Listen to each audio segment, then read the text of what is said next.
చూస్ country delight, live better. ఇప్పుడే country delight యాప్ని download చేసుకోండి.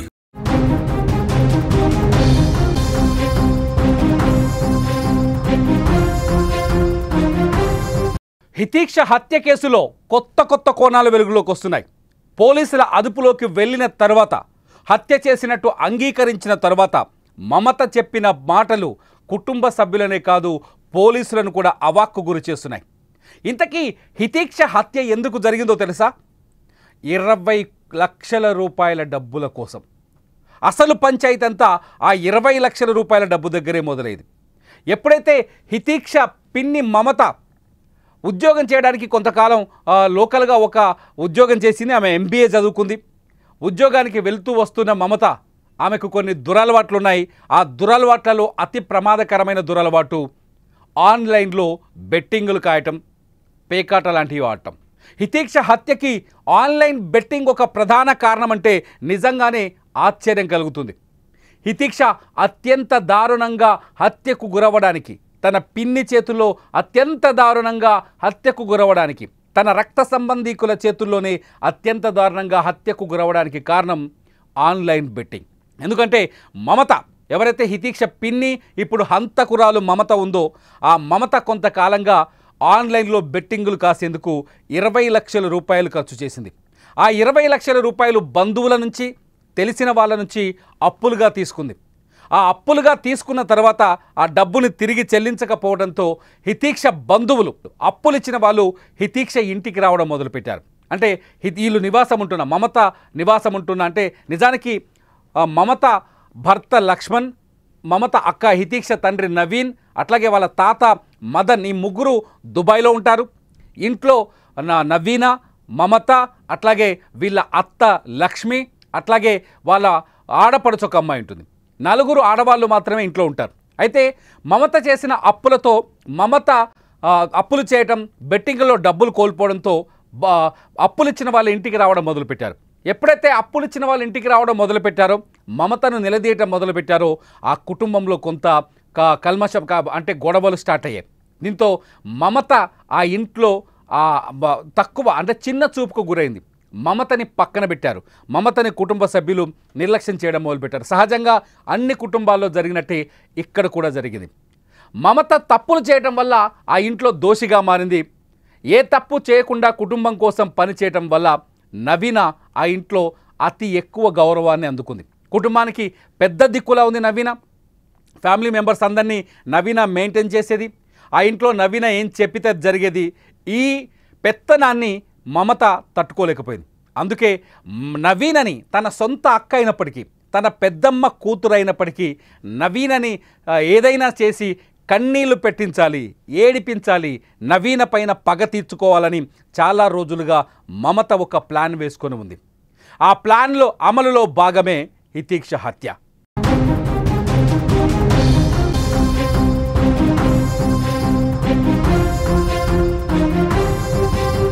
సరిగ్గా మమత తన అనుకున్న ప్లాన్ని అమలు చేయడానికి తన తెలివితేటలు సరిపోలేదు. తనకు అంత అనుభవం లేదు కాబట్టి తన తెలివితేటల్ని పెంచుకోవడం కోసం, అంటే హత్య చేయడానికి ఒక అద్భుతమైన ప్లాన్ తయారు చేయడం కోసం మమత సోషల్ మీడియా మీద ఆధారపడింది. సోషల్ మీడియాలో కావచ్చు, సినిమాలో దొరికే సీన్స్ కావచ్చు, యూట్యూబ్లో ఉండే వీడియోస్ కావచ్చు, గతంలో కొందరు నేరస్తులు చెప్పిన ప్లాన్లు కావచ్చు, వీటన్నింటినీ విన్న మమత ఒక మాస్టర్ ప్లాన్ రెడీ చేసుకుంది. ఎప్పుడైతే ఇంట్లో నవీన ఉండదో, లేకపోతే ఇంట్లో వాళ్ళు ఊరికి వెళ్తారో, ఇంట్లో తను ఒక్కతిగా ఉంటుందో, ఆ సమయంలోనే హితీక్షని లేపేయాలి, చంపేయాలని నిర్ణయించుకుంది మమత. ఆ అవకాశం మొన్న మొహర్రం పండగ సందర్భంగా దొరికింది మమతకి. మొహర్రం పండగ కోరుట్లలో, కరీంనగర్ జిల్లాలో కోరుట్లలో మొహర్రం పండగ అద్భుతంగా భారీ ఎత్తున నిర్వహిస్తారు. మొహరానికి భారీ ఎత్తున బంధువుల్ని పిలిపించుకుంటారు. మొహరం రోజు రకరకాల విన్యాసాలు, సాంస్కృతిక కార్యక్రమాలు ఉంటాయి. సరిగ్గా శనివారం రోజు కూడా, జూలై 5 శనివారం రోజు కూడా ఇదే జరిగింది. హితీక్ష స్కూల్ నుంచి వచ్చింది. హితీక్షతో పాటు హితీక్ష అన్నయ్య కూడా వచ్చాడు. అంతేకాదు మమత ఇద్దరు పిల్లలు కూడా స్కూల్ నుంచి వచ్చారు. 4 ఒకే స్కూల్లో చదువుతారు. స్కూల్ నుంచి ఇంటికి రావడంతో వాళ్ళ అత్త, అంటే మమత అత్త హితీక్ష నానమ్మ ఇంట్లో ఉంది. వీళ్ళ 4 కలిసి మమత మొహరం పండగ దగ్గరికి తీసుకెళ్ళింది. అక్కడ పులి వేషాలు వేసి కొందరు నాట్యం చేస్తున్నారు, నర్తిస్తున్నారు. ఆ పులి వేషాలను చూపిస్తేందుకు ఈ 4 పిల్లల్ని తీసుకొని మమత అక్కడి మొహరం పండగ దగ్గరికి వెళ్ళింది. కాసేపు అక్కడ ఉన్న తర్వాత మమత ఒక మాస్టర్ స్కెచ్ వేసింది. నిజానికి మొహరం పండగ దగ్గరికి వెళ్ళేటప్పుడే మమత ఒక కటింగ్ ప్లేయర్, మనం ఇంట్లో కరెంటు వైర్లు కట్ చేయడానికి వాడే కటింగ్ ప్లేయర్ని, అట్లాగే కూరగాయలు కోసే చాక్ని, ఈ రెండింటిని ఒక కవర్లో పట్టుకొని మొహరం పండగ దగ్గరికి వెళ్ళింది. మొహరం పండగ దగ్గరికి వెళ్ళేటప్పుడు మమతతో పాటు ఆమె చీర కట్టుకొని ఉంది. ఆ సమయంలో చీరలో ఉంది. తన వెంట ఒక కవర్ ఉంది. ఆ కవర్లో ఒక కత్తి అట్లాగే ఒక కటింగ్ ప్లేయర్ ఉంది. ఆ కటింగ్ ప్లేయర్ తీసుకొని అక్కడికి వెళ్ళిన తర్వాత మొహరం పండగ దగ్గర కాసేపు ఉన్న తర్వాత పులివేశాలు చూసిన తర్వాత పిల్లల్ని, తన మిగతా 3 పిల్లల్ని, హితీక్షని తీసుకొని ప్రత్యేకంగా స్పెషల్గా వచ్చింది. మిగతా అంటే హితీక్ష అన్న తన 2 ఆడపిల్లల్ని నానమ్మ దగ్గరికి అంటే లక్ష్మి దగ్గరికి పంపించింది. మీరు అక్కడికి వెళ్ళి ఆడుకోండి అని చెప్పింది. హితీక్షని తన వెంటేసుకొని ఏదైతే తన ముందుగా స్కెచ్ చేసుకొని రెడీగా ఉందో ఇల్లు, ఆ ఇంటి బాత్రూమ్ వైపు తీసుకెళ్ళింది. ఆ ఇంటి దగ్గరికి తీసుకెళ్ళిన హితీక్షని తీసుకెళ్ళి ఆ ఇంటి యజమాని లేడు. ఆ ఇంటి ఆ యజమాని కానీ ఆ ఫ్యామిలీ మెంబర్స్ కానీ వరంగల్ వెళ్ళారు. వరంగల్ వెళ్ళిన అవకాశాన్ని తనకు అనుకూలంగా మార్చుకుంది. అక్కడికి తీసుకెళ్ళి అక్కడ బాత్రూంలో హితీక్ష నోరు మూసి ముందు కత్తితో గొంతులో పొడిచి ఆ తర్వాత కటింగ్ ప్లేయర్తో ఆ ఎముకలుంటే కట్ చేసింది. అత్యంత దారుణంగా ఆ పసిబిడ్డ తల్లడిల్లుతుంటే రాక్షసిగానే పనిచేసింది. తన రాక్షసత్వాన్ని ప్రదర్శించింది. ఆ పసిబిడ్డ ఏడుస్తుంటే నొప్పి నొప్పి అని ఏడుస్తుంటే నోరు మూసి బిడ్డ గొంతు కోసింది ఈ మమత. ఎంత రాక్షసత్వం! తన 20 లక్షల రూపాయల అప్పు కోసం తప్పు తనే చేసింది, అప్పు తనే చేసింది, బెట్టింగ్లో డబ్బు పోగొట్టుకున్న తర్వాత కుటుంబంలో అవమానానికి గురైంది. ఆ అవమానాన్ని కవర్ చేసుకోవడానికి, తన అక్క పైన అక్కసు తీర్చుకోవడానికి అత్యంత దారుణంగా ఆ వాష్రూమ్లో బంగారు తల్లి హితీక్ష గొంతు కోసి చంపేసింది. హితీక్ష చనిపోయిందని నిర్ధారించుకున్న తర్వాత అక్కడ డెడ్ బాడీని వదిలేసి, మీరు చూడొచ్చు కొన్ని ఫోటోలు మేము చూపించలేదు యూట్యూబ్ రూల్స్ ప్రకారం, స్కూల్ డ్రెస్లోనే ఉంది హితీక్ష చనిపోయినప్పుడు. స్కూల్ డ్రెస్లోనే, స్కూల్ యూనిఫామ్లో ఉన్నప్పుడే హితీక్షను చంపేసింది. హితీక్ష చనిపోయిన తర్వాత నిర్ధారించుకున్న తర్వాత తన వెంట తెచ్చుకున్న ఆ కటింగ్ ప్లేయర్, ఆ కత్తిని అదే కవర్లో, ఏ కవర్లో అయితే తను పట్టుకెళ్ళిందో అదే కవర్లో తీసుకొని ఇంటికొచ్చిన మమత ఇంట్లోకి వచ్చిన తర్వాత చీరను మార్చుకొని, తన చీరని మార్చుకొని పంజాబీ డ్రెస్ వేసుకున్నారామె. పంజాబీ డ్రెస్ వేసుకున్న తర్వాత ఆ రక్తపు మరకలున్న చీరని తీసి ఏదైతే కటింగ్ ప్లేయర్ కోసం అట్లాగే కత్తి కోసం హత్యాయుధాలు ఉన్నాయి కదా, ఆ ఆయుధాలున్న కవర్లో పెట్టేసింది. అక్కడి నుంచి నేరుగా రోడ్డు మీదకి వెళ్ళి ఒక ప్యాసింజర్ ఆటో తీసుకొని తమ ఇంటికి 1 కిలోమీటర్ దూరంలో ఉన్న జిఎస్ గార్డెన్ అనే ప్రాంతానికి వెళ్ళింది. ఆ జిఎస్ గార్డెన్ వెనకాల ఒక నిర్మానుష్యమైన ప్రదేశంలో ఒక వీధి ఉంది. ఆ వీధిలో ఈ బ్యాగ్ను పడేసింది. ఏమీ తెలియని నంగనాచిలాగా మళ్ళీ తిరిగి ఇంటికి వచ్చింది. 3 పిల్లలే పీర్ల పండగ దగ్గరికి, అంటే మొహరం సంబరాల దగ్గరికి 4 పిల్లలు వెళ్ళి ఇంటికి కేవలం 3 తిరిగి రావడంతో అనుమానం వచ్చిన నానమ్మ, హితీక్ష నానమ్మ హితీక్ష కోసం తన కూతురు, అంటే నానమ్మతో పాటు వాళ్ళ పాప కూడా ఉంది, వాళ్ళ మేనత్త ఉంది, హితీక్ష మేనత్త, పెళ్లిగాని మేనత్త ఇంట్లోనే ఉంటుందామె. వాళ్ళిద్దరూ కలిసి హితీక్ష కోసం గాలింపు మొదలుపెట్టారు. ఆ సమయంలో నానమ్మ తమ హితీక్ష కోసం గాలింపు మొదలుపెట్టింది. ఈ సమయంలో హితీక్ష తల్లి నవీన అట్లాగే వాళ్ళ మేనత్త ఇద్దరు జగిత్యాల షాపింగ్ కోసం వెళ్ళారు. వాళ్ళు తిరిగి వచ్చేలోపే ఇంటి దగ్గర గలాట మొదలైంది. హితీక్ష అదృశ్యమైంది, కనిపించట్లేదు అని మొదట భయపడ్డారు. ఎవరైనా కిడ్నాప్ చేసి ఉంటారా, జనం ఎక్కువగా ఉంటారు కాబట్టి కిడ్నాప్ చేసి ఉంటారని చెప్పేసి భయపడ్డారు. వెతికారు. చాలా సేపటి తర్వాత వీళ్ళే, హితీక్ష కుటుంబ సభ్యులే, పోలీసులు చెప్పిన దాని ప్రకారం, ఈ నిజాలన్నీ పోలీసులు చెప్పిన దాని ప్రకారం చెప్తున్నాను నేను, హితీక్ష కుటుంబ సభ్యులే ఎదురింట్లో ఉన్న బాత్రూంలో ఆ బంగారు తల్లి డెడ్ బాడీని కనిపెట్టారు. అది చూసి ఒక్కసారిగా ఆ వీధిలో ఉన్న వాళ్ళంతా బోరున విలపించారు, కన్నీళ్లు పెట్టుకున్నారు. ఆ సమయంలో వాళ్ళ దుఃఖాన్ని ఆపలేని పరిస్థితి. ఇంతలో ఇమీడియట్లీ అక్కడికి పోలీసులు చేరుకున్నారు. ముందు సిఐ సురేష్ బాబు అక్కడికి చేరుకున్నారు. సిఐ సురేష్ బాబు అక్కడికి చేరుకొని విచారణ మొదలుపెట్టారు. ఇంతలో విషయం డిఎస్పి రాములు దగ్గరికి వెళ్ళింది. డిఎస్పి రాములు తన బృందంతో అక్కడికి వచ్చారు. ఆ తర్వాత ఈ ఇష్యూ మరింత పెద్దదైంది. సాయంకాలానికి 7, 8, 9 అయ్యేలోపు ఎస్పీ అశోక్ కుమార్ కూడా వచ్చేశారు. ఈ ముగ్గురు పోలీస్ ఆఫీసర్లు చాలా తెలివిగా, చాకచక్యంగా ఈ కేసుని చాలా తెలివిగా డీల్ చేశారు.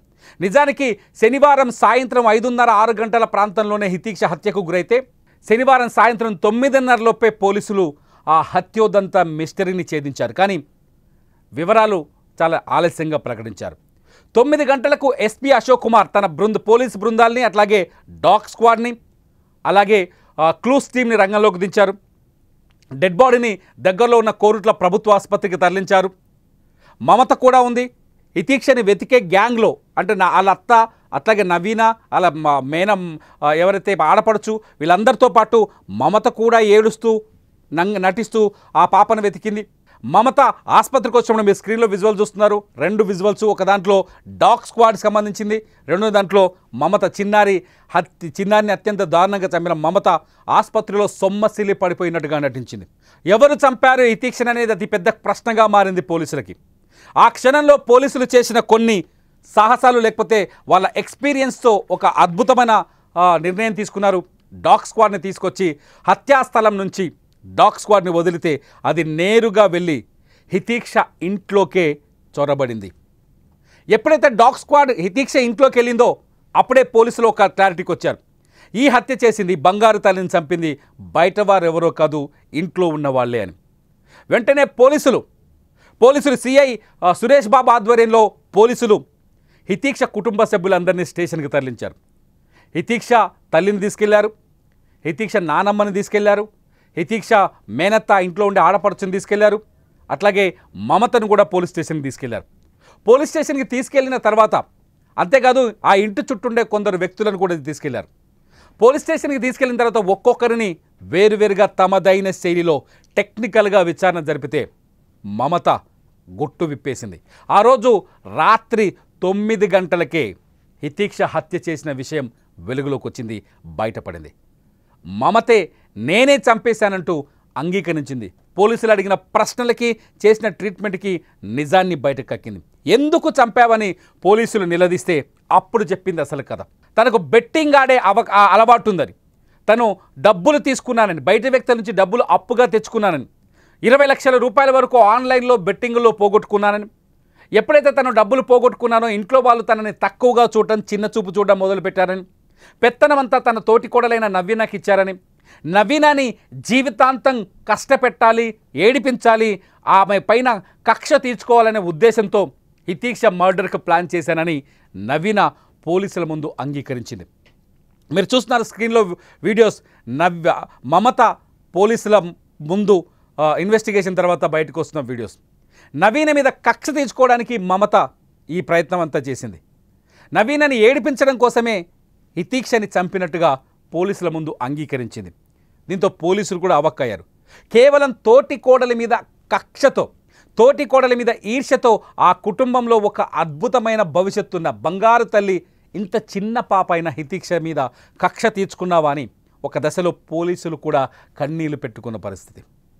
పోలీసులు కూడా తట్టుకోలేకపోయారు ఆ బంగారు తల్లి హత్య తీరును చూసి, హత్య చేసిన మనిషిని చూసి, హత్య చేసిన మనిషి దగ్గరున్న అసలు కారణం చూసి. ఆ రాత్రే దుబాయ్లో ఉన్న హితీక్ష తండ్రి రాముకి, అట్లాగే మమత భర్త లక్ష్మణ్కి, అట్లాగే హితీక్ష తాత మదన్కి ఇన్ఫర్మేషన్ వెళ్ళింది. మొదట రాము అట్లాగే అతని తండ్రి మదన్ వేగంగా ఏడ్చుకుంటూ ఆదివారం ఉదయానికే వాళ్ళు కోరుట్లకు చేరుకున్నారు. కానీ లక్ష్మణ్ కొంత సంశయించాడు. ఇంటికి రావాలంటే బాధపడ్డాడు, భయపడ్డాడు.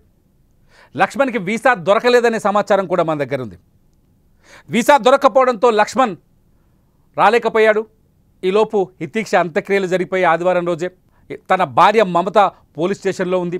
తన పిల్లలిద్దరు ఇప్పుడు అనాథలుగా మారిపోయారు. దీంతో మంగళవారం మధ్యాహ్నానికి లక్ష్మణ్ కూడా దుబాయ్ నుంచి ఇంటికి వచ్చాడు, కోరుట్లకు వచ్చాడు. వచ్చి రాగానే తన వదిన దగ్గరికి వెళ్ళాడు నేరుగా. మీరు స్క్రీన్లో చూస్తున్నాడు లక్ష్మణ్ ఆ కుటుంబం దగ్గరికి వచ్చి బోరున విలపిస్తున్న విజువల్స్.